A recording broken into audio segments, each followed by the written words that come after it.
Hey there, and welcome to Unmuted Voices, where we dive into the real stories behind why we stay silent and how we reclaim our voice and what it truly means to speak with confidence. I'm Aisha, founder and communication coach at Start in the Beginning and a long-time research executive.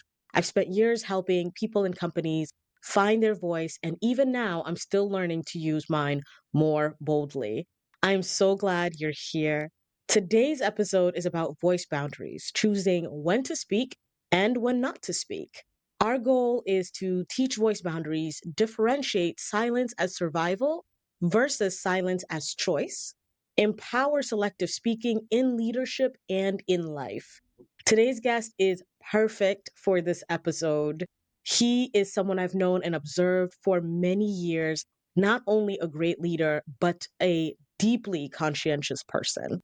Meet Subbu, a dynamic executive, data strategist, and performance coach with over 20 years of experience leading transformation across healthcare, tech, and financial services. From improving health outcomes for millions to advancing AI and risk analytic strategies, Subbu brings a rare blend of systems thinking, heart, and human centered leadership. He currently serves as managing director at ACG and leads FloWise Leadership, where he coaches executives using neuroscience based tools to help them grow from the inside out. A lifelong meditator, global health advocate, and immigrant leader, Cebu is passionate about helping others find clarity, impact, and purpose in work and in voice. Welcome, Cebu. Thank you, Aisha. It's great to be here, and thanks for that kind introduction. Of course, well deserved, well deserved. So but let's get down into it. We are all about the human element here, and so I want to start with who you are before we get down to some of these questions around communication that I'm so excited for our listeners to gain some insight from. So let's go back, way back. Tell us a little bit about your background and how you grew up. Great. So I'm an only child. Grew up in South India, a city called Chennai. True Chennai person at heart, and I was a very, very silent kid. Very silent.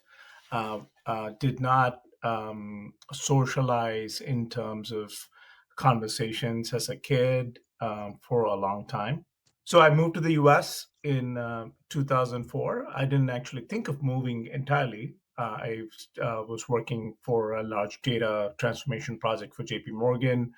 Moved to New York and the Northeast, and Philly is my home. So I've been in Philadelphia for a number of years now, and I know we started working together, about 10 years ago. I've been in the healthcare arena for the last 15 years or so, and started my own company last year, FloWise Leadership, and also Congratulations. thank you, and where I coach executives and emerging executives to find their flow. I also still work in healthcare, work across the nation and globally, helping healthcare companies to grow their outcomes for their population. And something I'm also passionate about is human performance in general. Some and also continuing to bring better communication, leadership, and help others lead without a lot of chaos. Yeah, that's excellent. Thank you for that. I want to just double click on something you said. What does it mean to help leaders find their flow? If you think about a river flowing through, think about all the obstacles that the river is going through, right? More obstacles are there, more rugged the path is. So many times it's not what you do more, sometimes what you do less. Less obstacles creates better flow. And also sometimes you have to have the right obstacles to create pace. And this using the same river analogy. So you need to go fast, smooth, get to the destination Mm, really well, and effortlessly. Right? If you really see many of the rivers flowing, the more the slope is. more the right kind of geometry, in their path, it's effortless. So That's I powerful. prepare using frameworks and one-on-one coaching to find that flow of effortlessness in their life, in their professional Mhm. life, in their business, all the different arena that they play in life. That's such a powerful analogy. It brought it to life so vividly for me, and it also just kind of underlines how closely tied you are to this idea of like mindfulness and mindful leadership.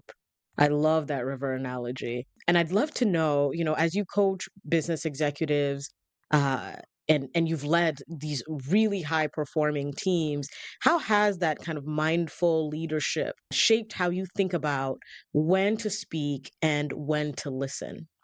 Communication is about whether the message is not only going across to the other person or community, or how it's landing. Sometimes words matter, but communication is also about the way you are, the person is, the kind of like the complete persona that person brings in terms of not only energy, but also the background. If you hear from person who is actually has tons of credibility, the people who know, who are listening, are listening to that credibility, along with the voice, along with the humanness that person, brings to the conversation, Mhm. and whether that person is doing two-way, it needs to be a two-way communication and just not one-way pipeline, right? So Right. that comes from pausing and listening at the right time, making sure if somebody's talking to a team and then they're having a conversation to, let's say, move the needle in a particular outcome, pausing at the right time to make sure the message landed, Mhm. whether the other person Absolutely. really got it. That comes from using the right silence at the right time, and then mindfulness to hear and listen at the same time from with the team that they're talking to. Absolutely. To what extent do you sort of think that having been a very silent kid kind of gave you the tools to be sensitive, to have the sensitivity to listen, to know when to sort of pause and make room for that silence? I would imagine quite a bit. Yeah, it is interesting. Like I now used to joke to my all my friends, many friends who are, for example, friends from kindergarten. Like I'm still in touch Mhm, and very close with friends from kindergarten. Like they live in different parts of the world. Some are in Chennai, some are here, some are in Europe. Spread across, right? But we're still a very closely knit group of mhm. people.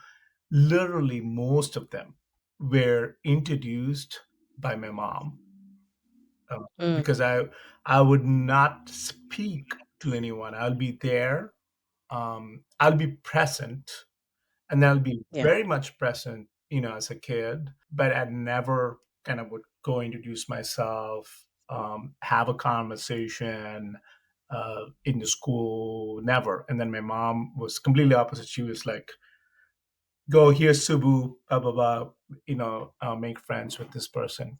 The yeah, reason I'm mentioning that is that is my true nature in terms of being there for that human. I'll be close with that human, but I'm not actually kind of talking to them.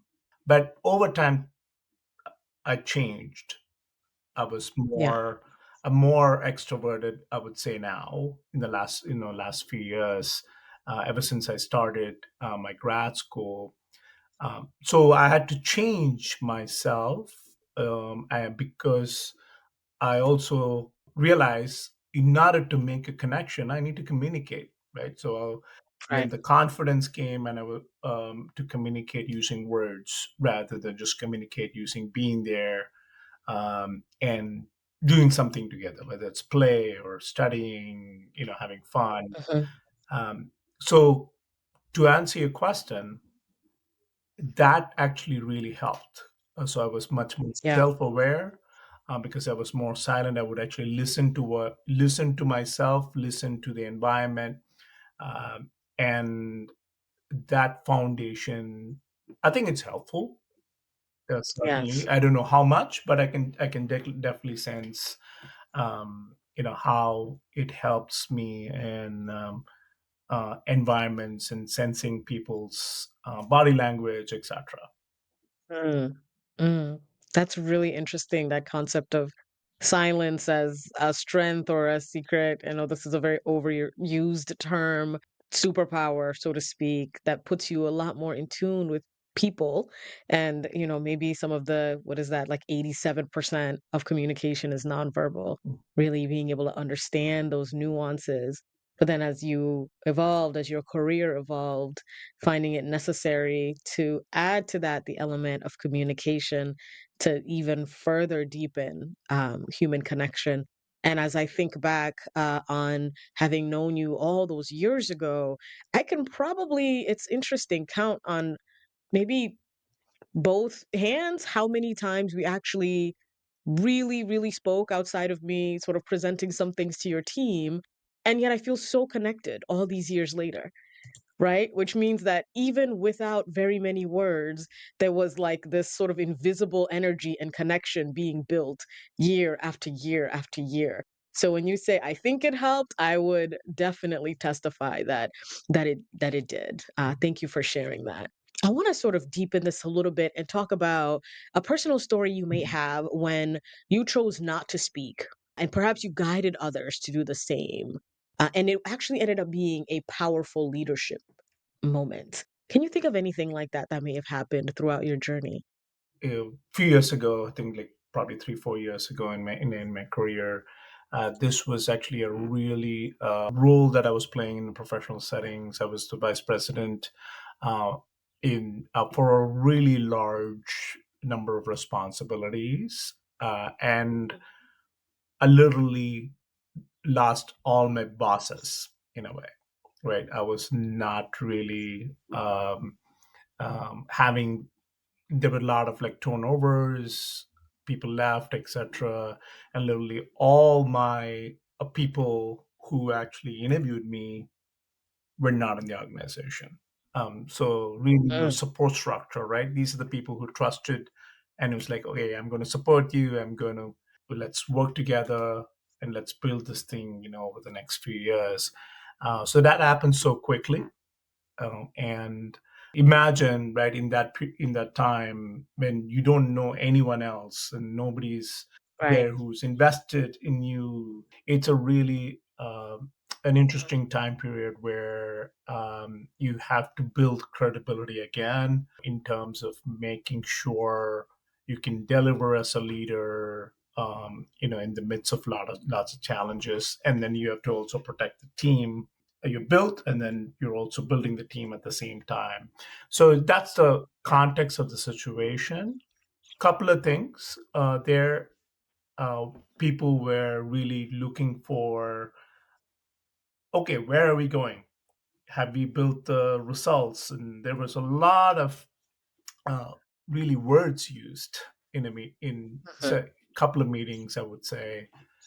And I didn't talk too much, and I really brought in just the numbers, and the results spoke for themselves, right? I waited when the actual numbers show up, Mhm. and then the actual results show up, and all that conversation and the noise that was going on literally stopped, Mhm.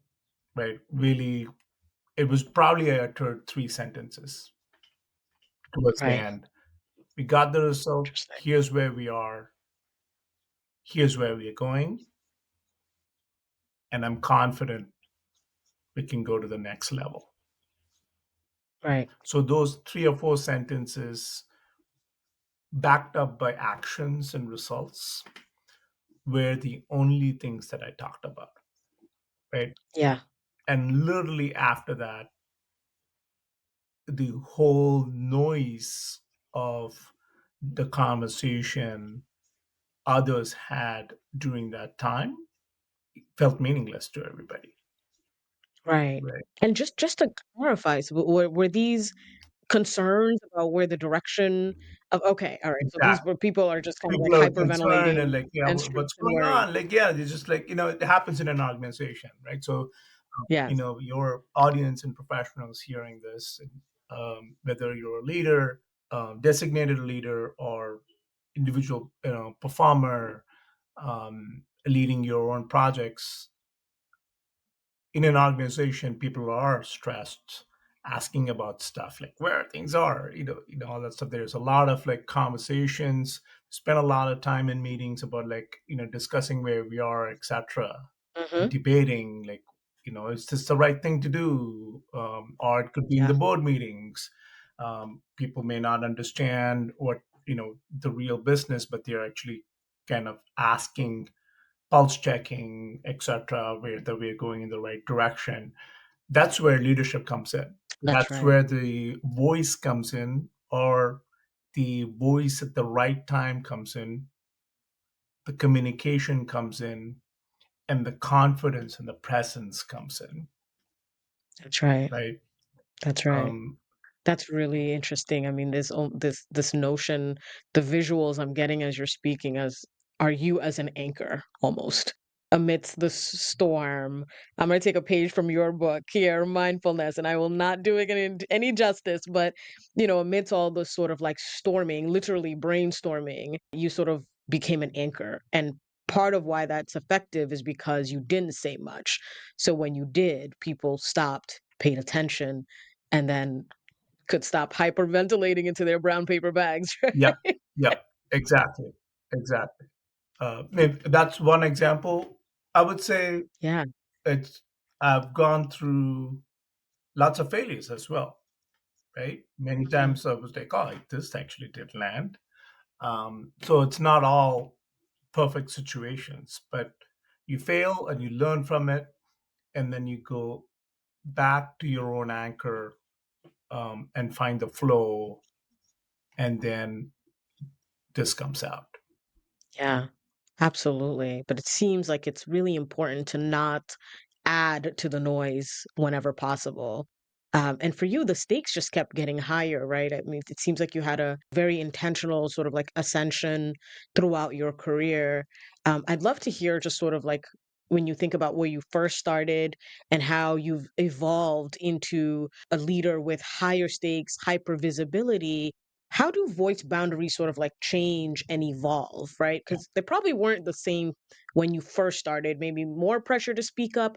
I'm not really sure, but would you mind just sharing a bit about that experience, that evolution, and how voice boundaries change? Yeah.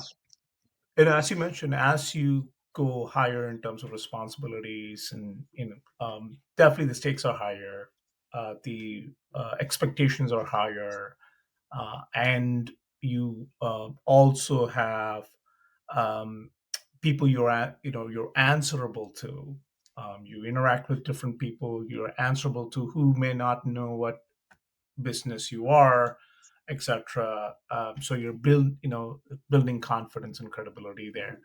I would say the first thing, it's a myth, I would say, is there are different types of leaders, right? So you have leaders who are using lots of words all the time. We see that, we using too many words all the time. In my opinion, and what works for the best leaders that are out there, who are really strong leaders, who are really meaning outcomes, who are really backing up their team, who are really centered no matter what happens, are people who are focused on less. That is, less is more, Hmm. right? Yeah. more, less words are more powerful, but at the same time, that comes with a lot of different upfront work. Comes with the credibility that you build, the presence that you build, and the aura you build for a number of years, right? It doesn't come just like that, Yes. right? And it not only the aura and the credibility you build for yourself, but also the aura and credibility you build with your audience for a number of years.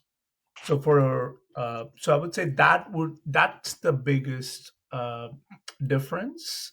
So a lot of the work on building the credibility, the presence, etc., comes from the trust and consistency of the work Mm, you do over the years, over a few months. Apart from your own self work and self confidence, and also yes. building the confidence with the stakeholders you're a part of. Once they're confident, they know. Let's say they know Aisha can deliver. They know Aisha can means what she says. Mhm.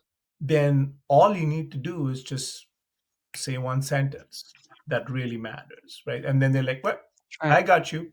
Right? So I think it's the overall picture that matters, rather Mhm. than just that one conversation in that one particular setting. No, that's really powerful insight. I'm taking away so many things. This idea of aura and credibility. And thank you for sort of diving a little bit deeper into that because I thought to myself, I wonder how many people feel like they understand what that means, but maybe, something to bring it home a little bit closer. So I love how you explain that in terms of sort of not just the self work, but the output that you put out into the world consistently, and that can take some time to build up. So I think it's important for everyone to be really patient with themselves and with others, and know that it's not just from day one that you can just show up and say 3 words and that's it. You have to sort of build that muscle over time. And I don't know if you would agree or disagree, but I feel like at the heart of every organization, big or small, is people just wanting to trust. Mhm. They want to trust others so that they can do their job more effectively, more efficiently. They can't wait to trust you, Yeah, right? So the more you work on building that credibility and you make it easier for them, this idea of like cognitive ease, to trust you so they can move on and make their decisions. yeah, What do you think about that concept? And, I yeah. wonder if that's manifested in your career. Totally. I think you hit right on. I think the organization is like almost living in a community, right? So you're trusting your neighbor, you're trusting your, people who are in the next streets in different departments. So it's like almost living in a community in a way, like you are feeling safe. And we are still evolution perspective. We still have the reptilian brain sometimes, right? That comes out. So it's existence, and also power, those dynamic existence and power dynamics, going on. And people want to be happy at the same time, and they want to be friends. They want to go out for lunch where they feel safe, with people. So Yeah, all those regular kind of human dynamics, comes in play in the right. organization. You said it right. Trust is like really, core of that, in terms of like working with different organizations, teams, working with one-on-one, etc. But trust also is rapid fire, spreads like rapid fire in a way. Take for Hmm. example, you have a colleague who you really like, and worked for a number of years, and there's somebody, a new person is asking you, it's like, hey, by the way, have you worked with this person?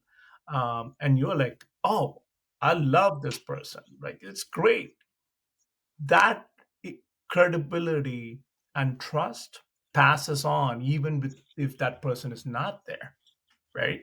Uh, That's and right. this other way is true too, right? If you think, yeah, That's this right. person, yeah, I don't trust this person, right? And then immediately, it spreads like rapid fire within an organization. So Yes. it multiplies Hmm. both ways, like, negatively, Both ways. positively. We are every day creating trust with the other person.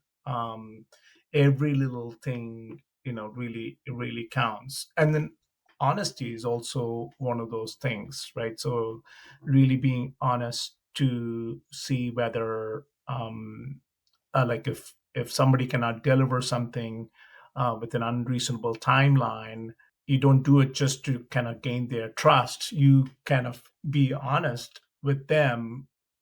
That actually also builds trust, right? Because if this Yeah. person is going to say something, then they're going to be honest and come back and say, this is not going to work. And that builds trust. Absolutely. We heard this in last week's episode, this idea that sometimes a lack of confidence is actually not a bad thing if it's communicated the correct way. It's important for that honesty to come through to say, hey, let's level set here and figure out what the missing pieces are, right? We heard from Mike last week about that idea of lack of confidence being a form of confidence, which is kind of very closely tied to what you're saying. So y'all are hearing it straight from Cebu. Trust is so incredibly important. This idea of aura and credibility and just building it up every single day. Thank you for that perspective. It's deeply, deeply insightful. Let's talk to the rising leaders for a second.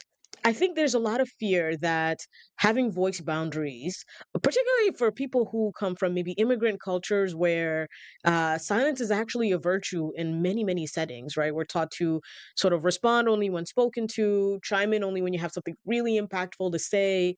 So I feel that there are a lot of cultures and subcultures, whether it's racial, whatever it might be, where silence is actually a virtue. But then when you translate that into the workplace, there's a very real fear that you might be seen as passive or disengaged. I would love for you to just speak to some of the rising leaders about how they can practice voice boundaries without fear of being seen as passive or disengaged. Yeah, so this is something that I've struggled in my early days in my career myself, right? Going coming from a South Indian culture where silence is absolutely a virtue in many ways. On top of my own, personality, I shared, in my childhood days.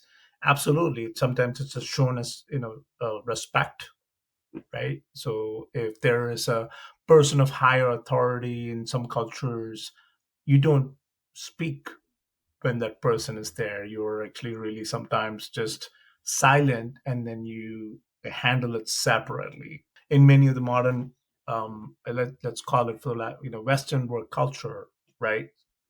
That is not the case, right? You're seeing more next level kind of upcoming leader if you're really kind of confronting with the with the higher authority in a way, and communicating and having your voice actually heard, whether it actually has meaning or not.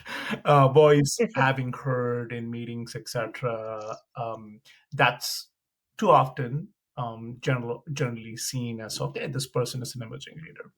In terms of rising leaders, I would also say, apart from the speaking part of it, is really focusing on what's at stake. Right? What are we talking about? What's the metric? Why this matters? And then, does this matter to you as a person based on your responsibility? Does this matter to the organization, and the organization's goals and ethos, rather than putting yourself and thinking about you as a person? You need to speak in this particular time. Focus on the outcomes and the job at hand, right? If you're passionate, if you're really good at the job at hand and you're focused on the outcomes, you don't really kind of see, sometimes you don't really see what's in front of you in a way. You're just Mhm. going to, okay, hey, I have a question. I, my goal is to go from X to Y. How does this plan, really help to go from X to Y? Our organization is goals is to go to, get to this. How does this help to get to this?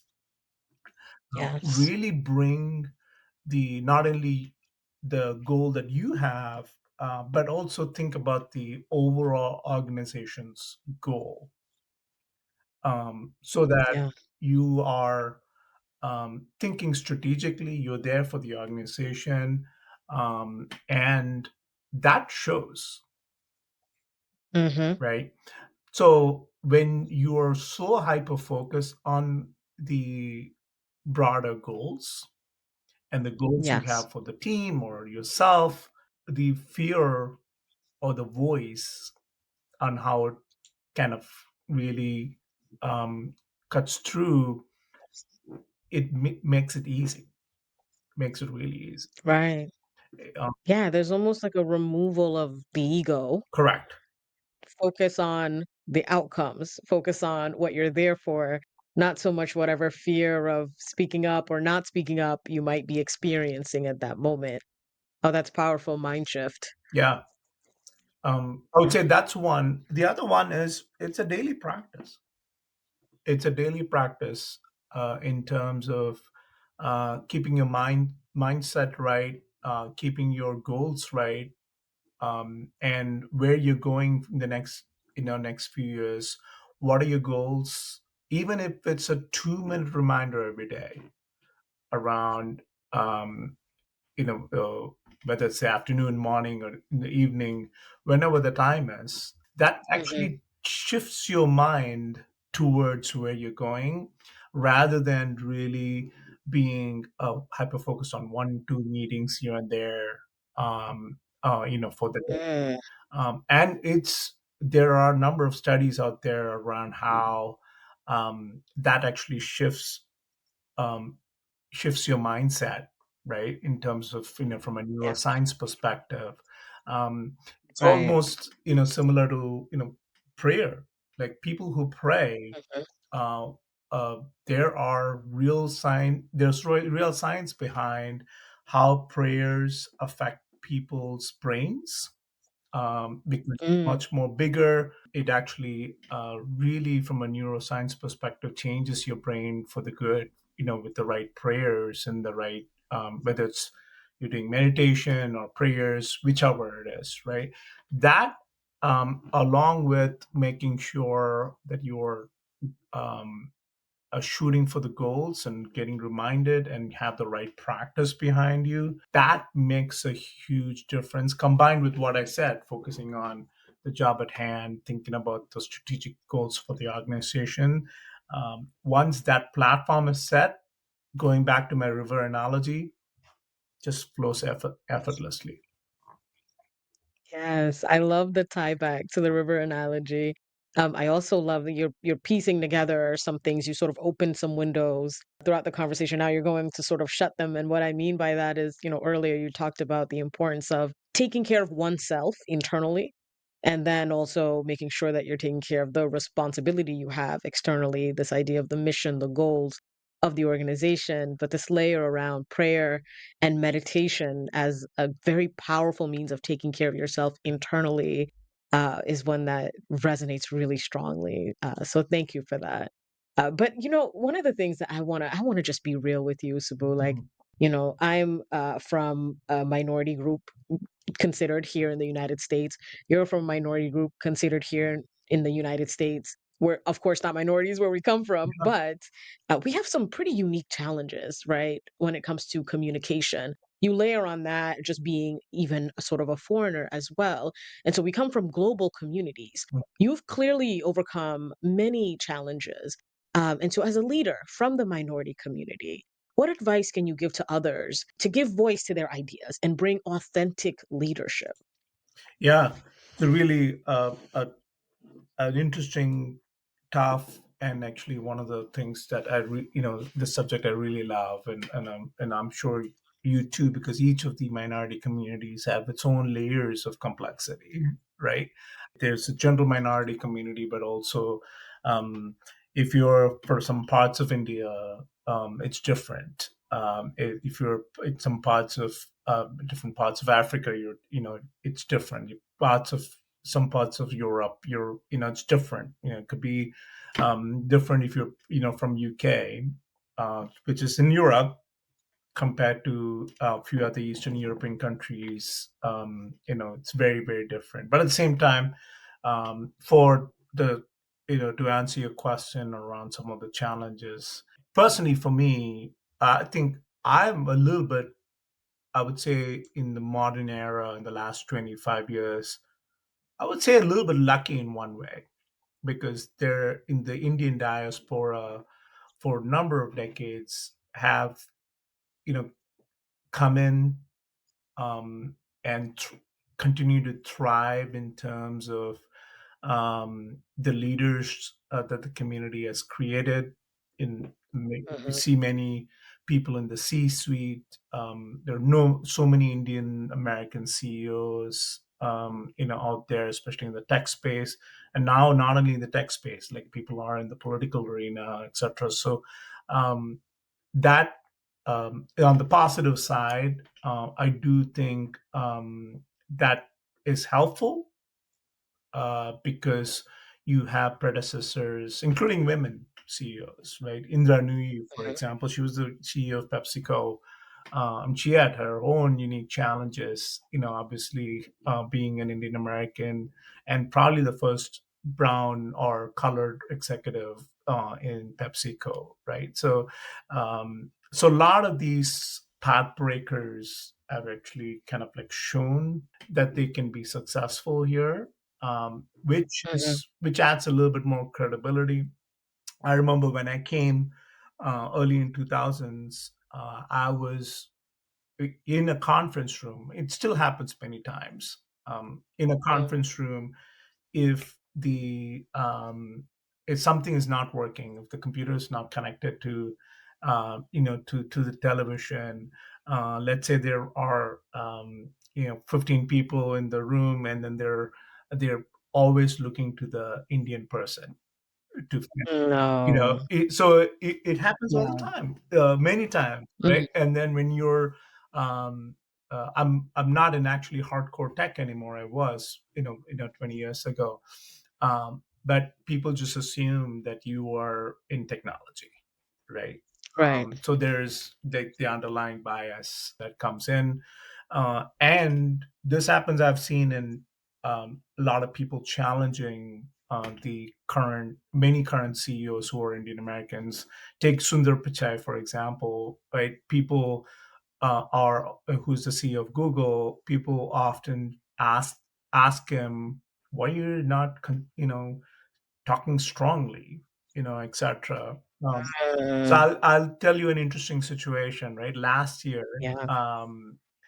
there was a lot of talk about a push to Google's, like, why are you guys not in AI? Why are you guys not aggressive? Sundar, we're not talking about AI like it being like really there. We're pushing, etc. He didn't he didn't care. He was very grounded. He didn't speak too much. And if you see right now, a year later, Google is going really strong in AI, and he showed it with results, and he showed it. He knew they are working on it. He just didn't want to project too much, with the voice. Um, so I think that I'm just taking that sort of like he's a public figure, and really Yeah. admire him a lot. And he's actually from Chennai. He grew up in Chennai and with similar Oh. background, etc. Yeah. So that bias always is there.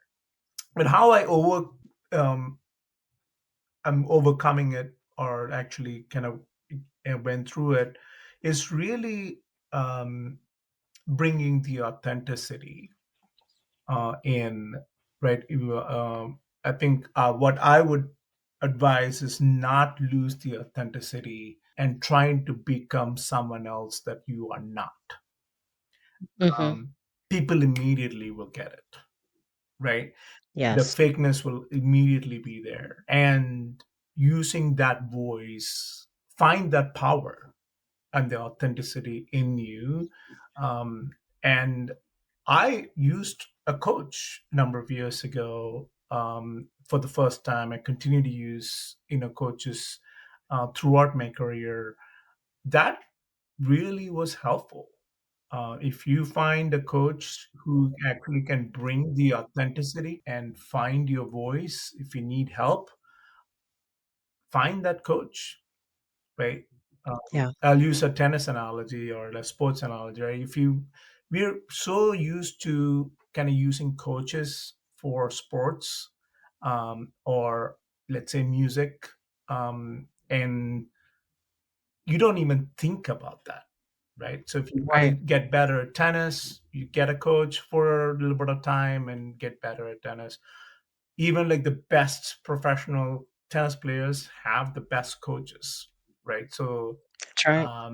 it needs work, and the ROI is significant. So if you're not that super self-aware person who can actually work Hmm. on yourself without a coach, um, find a coach and work with the coach to find the authentic self in you, find the authentic voice in you, and how Hmm. to leverage that superpower as a minority leader to really bring that presence and leadership in your career. Yeah. That's really powerful. I think everyone should get coaching at some point because, as you mentioned earlier, communication is about connection. It's about how to land. And when you layer in this idea of authenticity, thank you for so poignantly kind of pointing to that.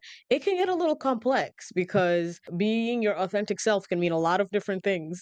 But in the context of communication, it's how to be your authentic self, but still be able to connect to people from different backgrounds. So there's a layer of complexity that is involved there. My accent just eked out a little bit, which I love. It is mine. So that's really interesting. And now you have turned around and you do this for other people. Now you coach executives, you coach teams on using their voice intentionally in an authentic manner. Can you just give us a really quick tidbit about that? Love to learn more about what you do at FloWise. Yeah, absolutely. The coaching I do is something that I wish I had in challenging moments. Right. The reason I started the executive coaching, I've had coaches before. I mean, still fantastic coaches. But when I had some challenges, unique challenges, one with how I managed stakeholders using my authentic voice, etc. Number two, in terms of uh, physical fitness, mental fitness. I feel like I'm Hmm. generally like you know a physically and mentally fit guy, but at the same time, at that moment, a few years ago, I needed that help. Mm. And then also, what I talked about the river analogy, lots of flow blockages. What I mean by flow blockages is how to kind of really remove things that are unnecessary in your life and your Mm. career and your daily habits, really kind of make it efficient to trigger that flow, right? You have the blockage in flow, and then you have triggers for flow, right? Sometimes Mm. like a slope in a river path is a trigger for flow, right? A huge rock in Yes. unnecessary places is a blockage for flow.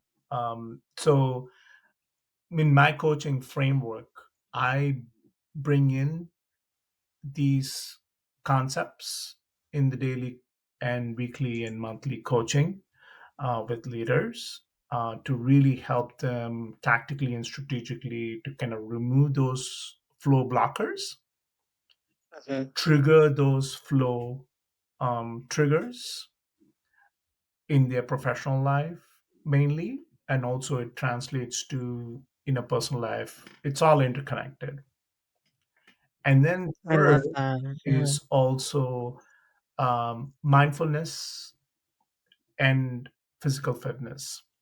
So, as Mhm. part of the coaching and transformation, I have a team of physical fitness trainers, nutritionists, who are also part of the transformation journey for that executive. So that goes alongside with all the different work we need to help transform that person, whether it's getting results in few months or a complete transformation in a year. Let's say the person is trying to kind of set up a startup or going from a current role to a a different role to much higher executive role. So it's really, if you think about it, it's a um, 360-degree transformation work that Wow. touches all aspects. So that's the coaching I do. Communication is definitely part of it, and a lot of it is unearthing the power already exists.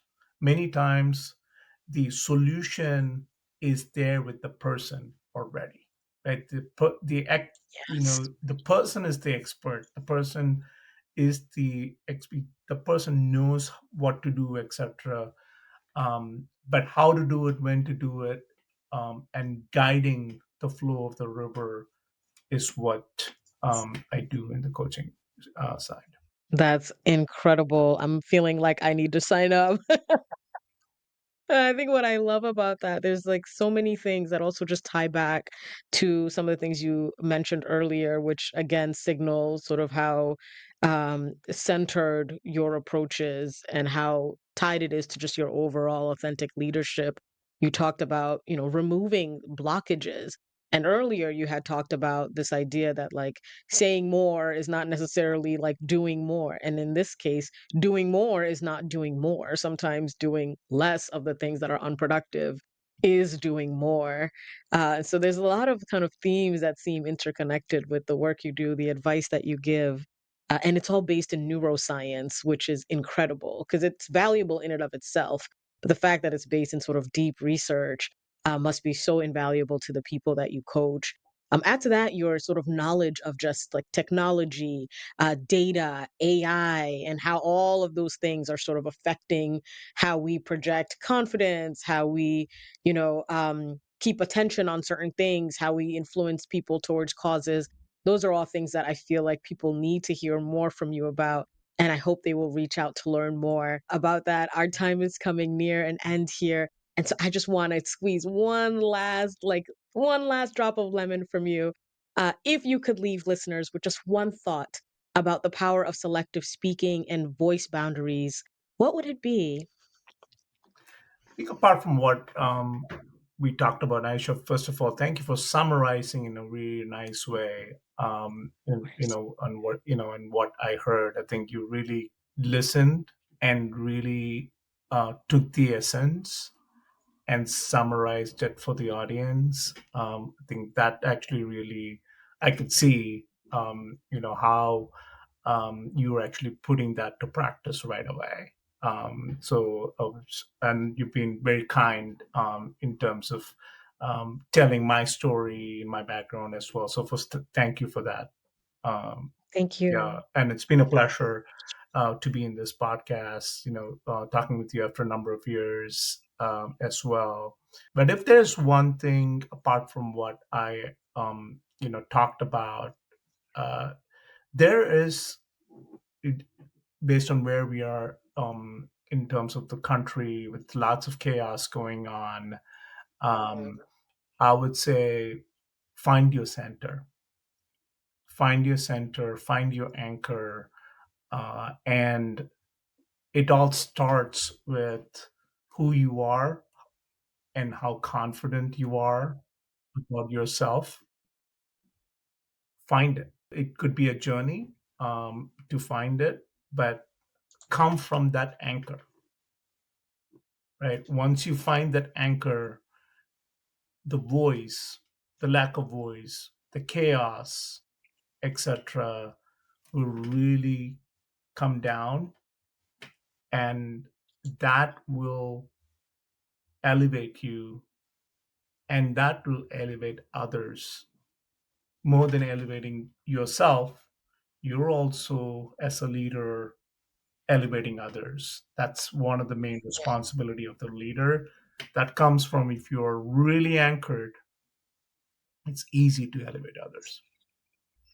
I just want to let that sit for a minute. Yeah, absolutely.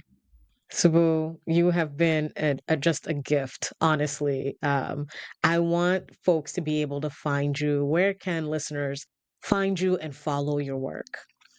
Thanks, Aisha. They can follow me on flowwiseleadership.com. I'm also on LinkedIn, Subbu Ramalingam, FloWise, it'll come up. And I also have all my links there in terms of where people can follow on different social media, etc. But thank you for having me, Aisha. It's great to talk with you after a long time, and looking forward to catching up soon again. Thank you so much. Well, folks, you heard it here today. If today's conversation with Taboo helped you think differently about your voice, about when you use it and when you don't, that's a really powerful shift. He's gifted us so many ways to think about how to think about your life, how to think about using your voice. From the river analogy to taking care of your aura and your credibility and building trust on a daily basis. Remember that voice boundaries aren't about silence or speaking up. From what we learned today, it's really about intentionality. And it's about knowing what's yours to carry and what is not, right? From an authenticity point of view. You don't have to say everything to be heard. We learned that today. And you don't have to perform clarity to be taken seriously. Your voice can be powerful and paced, confident and careful, as we've seen from his career trajectory and all the wonderful examples he shared. Thank you, Sabu, for sharing your wisdom and leadership so generously. And thank you all for tuning in today. If this episode sparked something for you, come find us on Instagram and YouTube. We're building a space for conversations like this, honest, reflective, and quite brave. And if someone came to mind, someone learning to lead, someone whose voice is often overlooked, send this their way. Sometimes the reminder we all need is you are allowed to speak differently and walk in your own path and find what best allows your river to flow. Next time in our final episode, we're exploring what comes after unmuting. How do we keep our voice with clarity, care, and consistency even when it feels hard? Until then, your voice belongs here. We'll talk soon.